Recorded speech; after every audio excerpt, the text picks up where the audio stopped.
We're looking ahead to going back to Kenilworth after the big feature day on a Saturday. It is a midweek meeting. Once upon a time, years ago, they would have been racing the country course of Durbanville, but they stay at Kenilworth. And what a competitive card it promises to be. Don't forget you can like us on both Twitter and WhatsApp. Please do let us know how the week has been for you thus far after last week's weekend's racing at both Kenilworth and Turpentine. All right, we're looking forward to Turpentine whilst we're talking about Turpentine to the start of our Triple Crown and Triple Tiara season.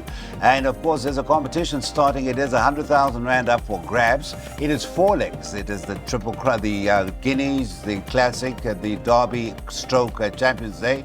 And then there will be a meeting on the 27th of April, which will be the culmination of that competition. Just go to 4 Racing and on that website, click on the competition icon and you should get all the details you need. Be part of it. It's only 3 days to go before the Guineas Day gets underway. And what a day it's going to be. And it will be a very, very good entree into our feature season on the Highveld. Now, man, I'm sure who's looking forward to it is Mr. Marie, as well as Darren Burrows. He'll be talking to us hybrid. But let's first of all say good afternoon and let's look forward to a competitive. No features, but it looks like some horses were held back for today and it is very competitive. Yeah, Cecil, if you get a slice of the pie today, I think you'll show a handsome profit. It looks very tricky, and I'd recommend or suggest to the viewers out there to tread with caution. Tread with caution? Yeah. And my mantra, smaller the percentage, gives you a ticket, and you possibly could come through on the right side. Yeah, Cecil, you'll see my bar pot's already quite costly at 405 Rand. I originally had 3 horses in the opening leg, so it was well over 1,000 Rand perm. But I'm taking a chance in the opening leg. I am bankering number 6, Dancing to the Lights. I do believe he was disappointing in his last starts. You know, he tends to come out slowly and he's got such a big stride about him. I don't think we've seen the best of him racing behind runners. He gets a bit lost in his races. So I'm hoping now that he's having his peak run, he can ping the gates and be able to use that stride and hopefully run into the top 2.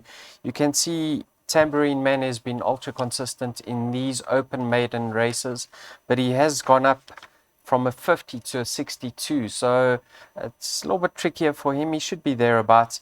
If you like his chances, you have to have respect for Congressman because he's only had 1 start to date. He's held on paper, but he's got more scope for improvement.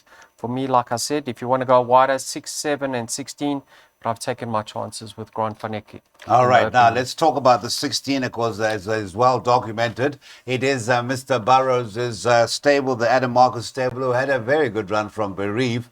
I thought a bit stiff, got going a bit later to possibly boost that bipod dividend with Thunderstruck having to settle for 3rd, but did enough for 3rd.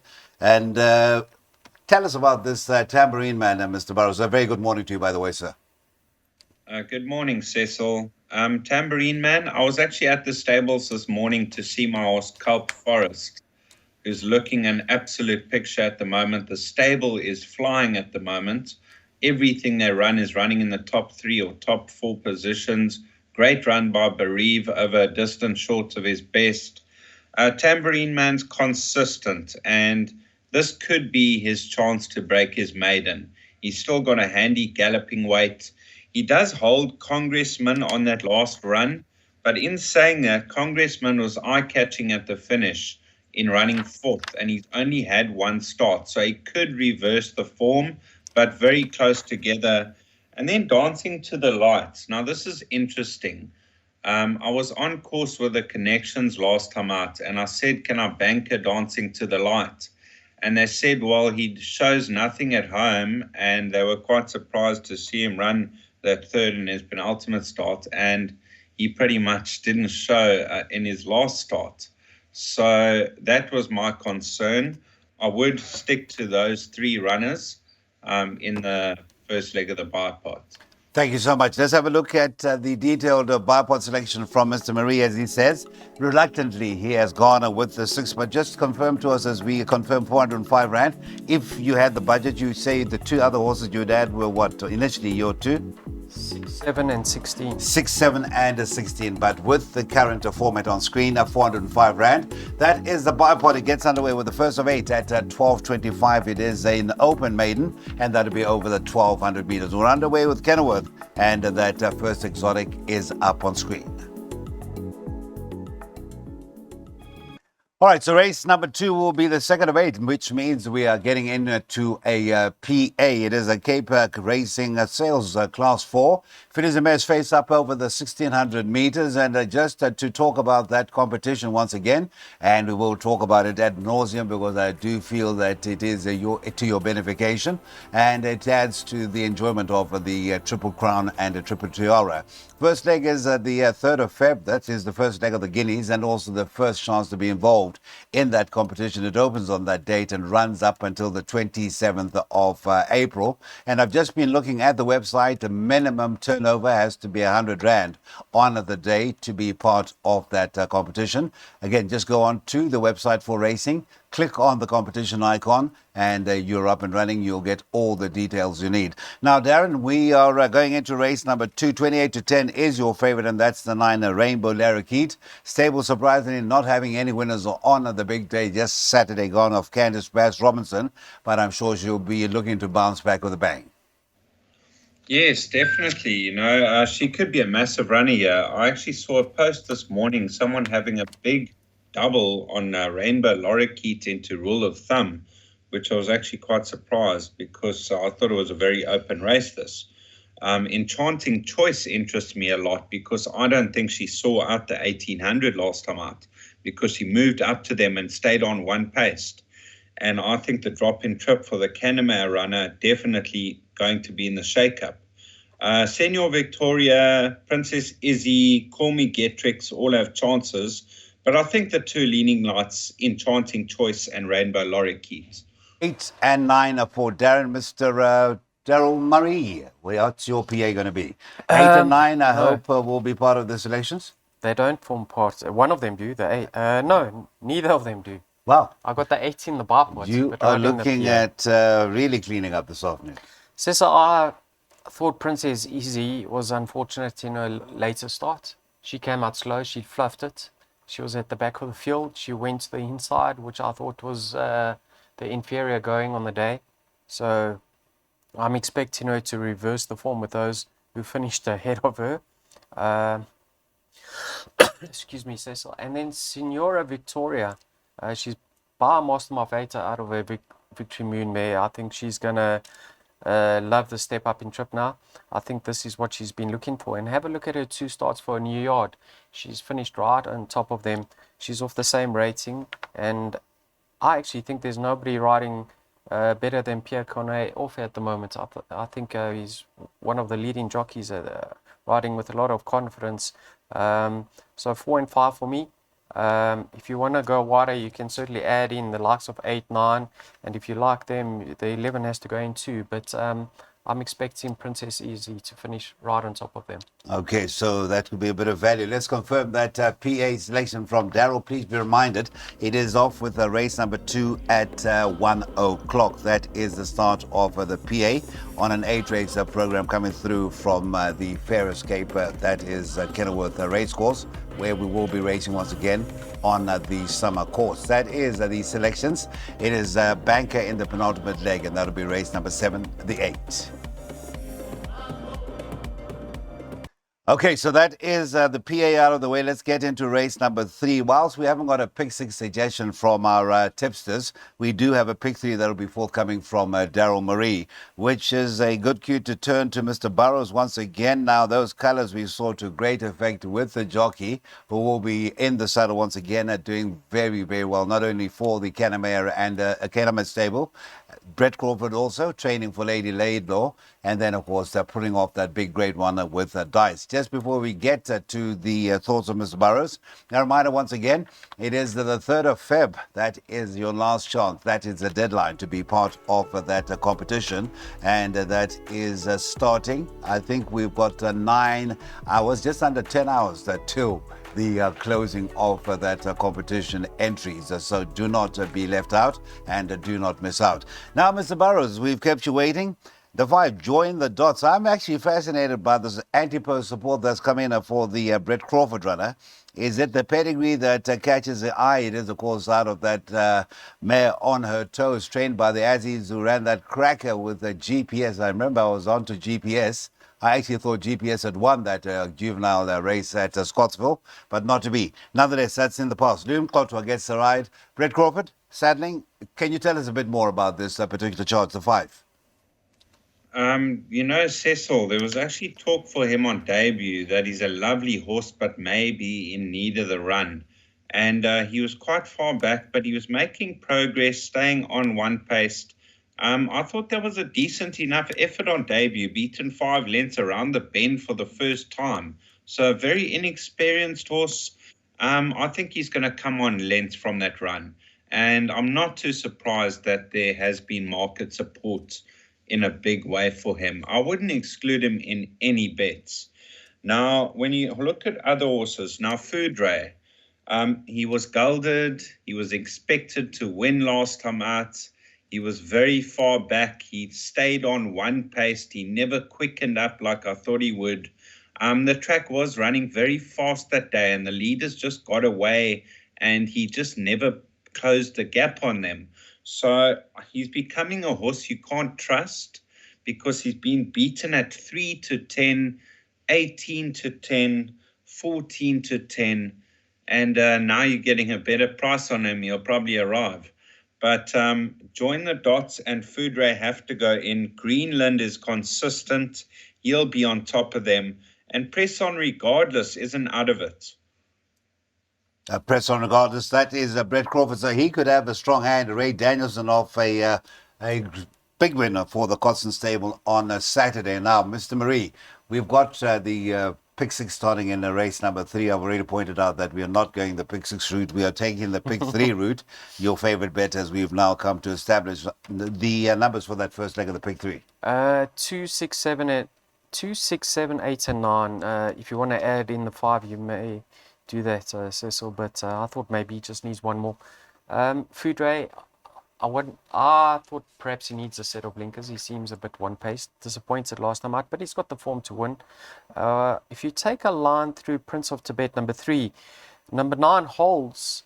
Number 9 is held by the 2 and the 6, right?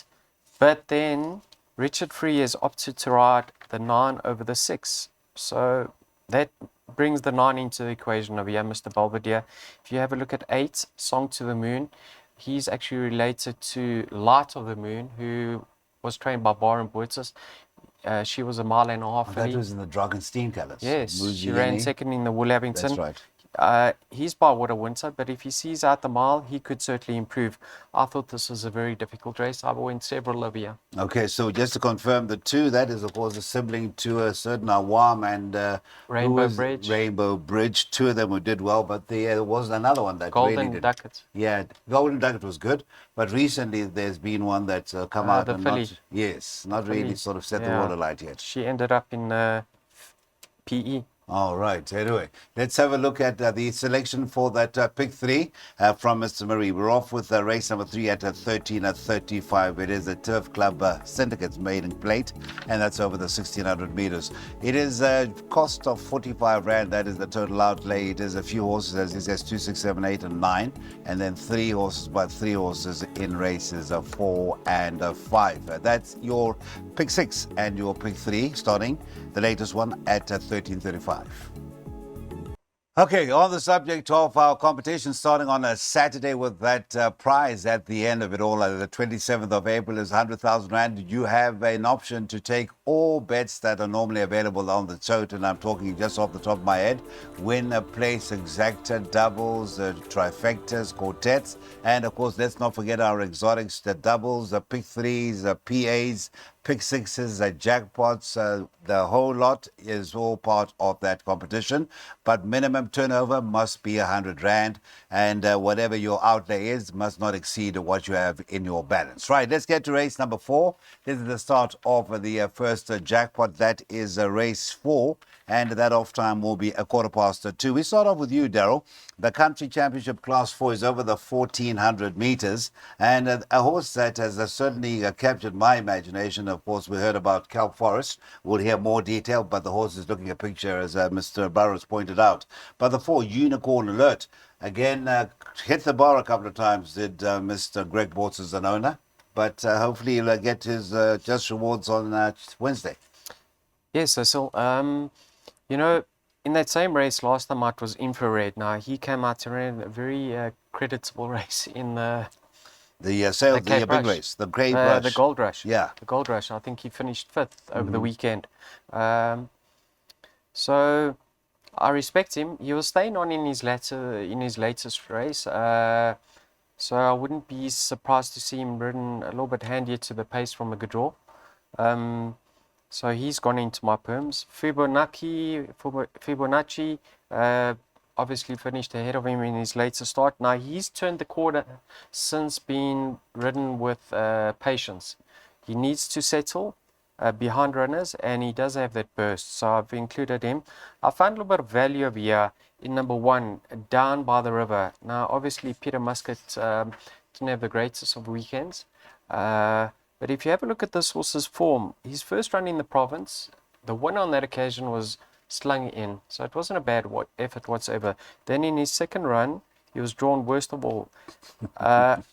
His rating has come down from 100 to an 83, and he's well drawn.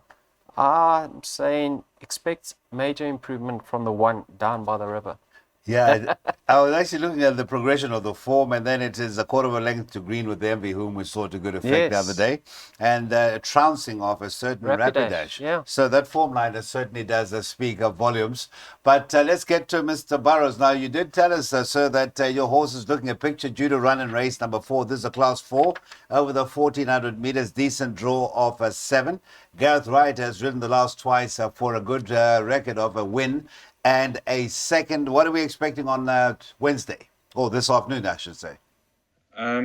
Well, Cecil, his work has been really solid. He was actually meant to run 3 weeks after that last run where he was an unlucky loser.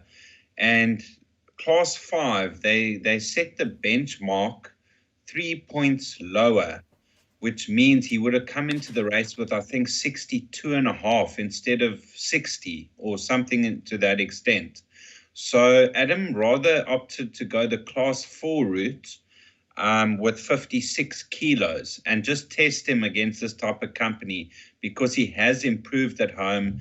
And Adam said he should be in the first 4. It is competitive, but he's looking an absolute picture and his work has been good. I know Augusta Blues, the stable companion, good second to the Grey King last time out. I still believe he's a better miler, but he will be doing good late work. So as long as Kelp Forest settles, he can throw his head up. You've got to switch him off out the gates and get him to drop his head. And he's got a short burst of speed. You've got to save him for the last bit and go. Others to consider, Michael Faraday's not out of it, with the blinkers removed last time out. And then Unicorn Alert and Fibonacci. There's only a quarter of a length separating them on their last start. Okay, so that is a race number 4. I don't believe we have a selection. We have a yes, we do have a selection and surprise price and a good value. You better jump in because I see there's already been some sort of interest in Kelp Forest on the betting. 13-2 has been shortened into 6-1. This is a recent betting move, so do jump in before that 6-1 is further shortened. That'll be the selection from Darren Burrows to jackpot leg 1 of jackpot 1. Now, as far as that 100,000 Rand, that is going to the leader, which will be off the leaderboard that will be constantly on the 4 Racing website. A clear winner will get that 100,000. In the case of a dead eat, so to speak, there will be a tiebreaker. So that is the latest on that prize money. And don't forget that you have up until the start of racing on Saturday. And that's, in fact, what I saw. That is going to be a very fascinating contest. And they're literally counting down by the second on that particular website where you have to click onto that competition icon. Right, let's get straight into the business. We still have 4 more races to discuss, and I believe we have a jackpot coming through from Mr. Marie. The Country Championship Class 4, it is over the 1400 meters. We're going to touch base with you briefly, Mr. Marie. Open looking race number 5 before we get to Darren, and then we can round off with your selection. Now, as far as the race number 5 is concerned, it is very open. The 5 Trippy Silk is your marginal favorite at 4-1, and then you have a few runners that were bracketed at around, in fact, co-favored overnight with the 7 Bristol Hercules. As you said, Peter Muscat had a pretty quiet Saturday, as well as Candice, who saddled the current, at least what were the joint favourites. Are they part of your selection? Number 5 is Trippy Silk. Uh-huh. Cecil, if you go 3 runs back, he's only run over 1400. He gave Hat's Pride 7.5 kilograms on that occasion. Yeah. Now, Hat's Pride is certainly improved with racing, but he's lightly raced, and I think he's going to love the 1400. He could be an ice horse in the making because he won easier than the margin suggests in his later start. So I gave him a chance over here. Number 6, Oliver, certainly improved with those cheek pieces. Don't think the race really went his way last night. He was following horses 3 in the straight, and he ended up right on the inside on the worst going. So I think he's a few lengths better than that. But the horse I'm leaning towards is number 1 over here, Big Unit. Now, last time out, he was well beaten by Quartermain. But if you recall the race, the first 2 horses and the horse also close up on the pace dominated. They got away. And he was interfered with at the start. He was quite far back turning for home, and he just stayed on.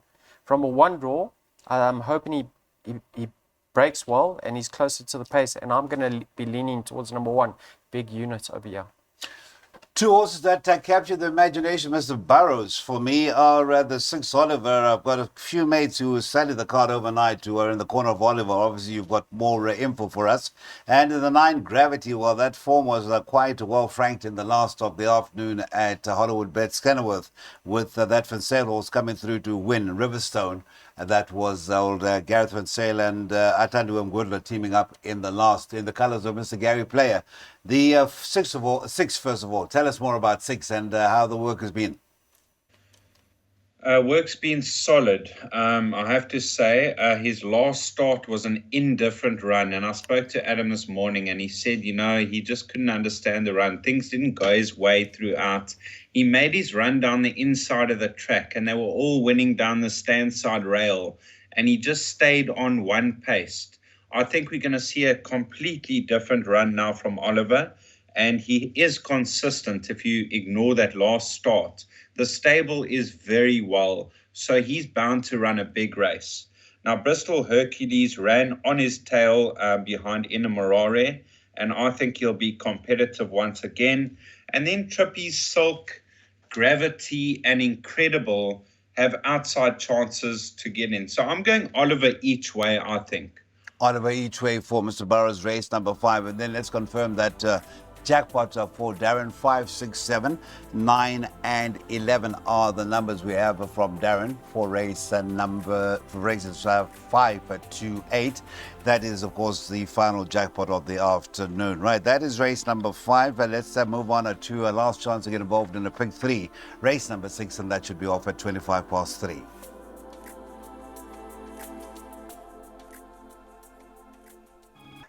Okay, so as we move on to race number 6, again, a pick 3. This is the last chance to get involved in a pick 3 at Hollywood Bets at Kenilworth this afternoon. And of course, pick 3s will be just one of an array of bets you can play as part of that competition starting on a Saturday. Right, Mr. Burrows, race number 6, I was saying to Darren off air, number 6, Future Prince horse seems to come good at this time of the year. It is that time. And the last win, that was actually some 2 years back. Are we expecting a forward performance this afternoon? You got to fancy this horse's chances. I've always said this horse doesn't stay. And, they tested him in that feature as a 3-year-old over 1,800 meters where he was short in the betting and he just stays on one pace.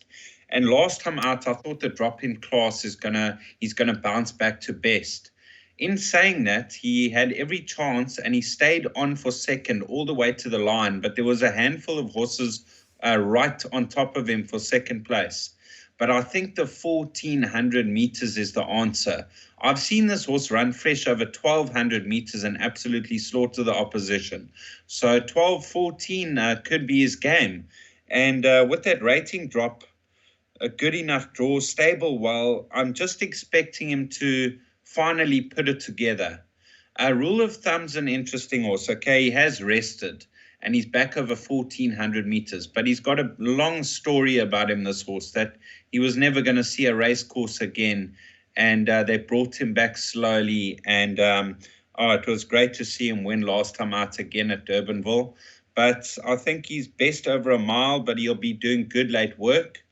There are others. Carriaco, I've always said this horse is a sprinter. And they keep on running him over 16, 18, 14. I'm waiting for him to go 1200 again, because with the manner in which he won over 12 early on in his career, I really thought he was a sprinter.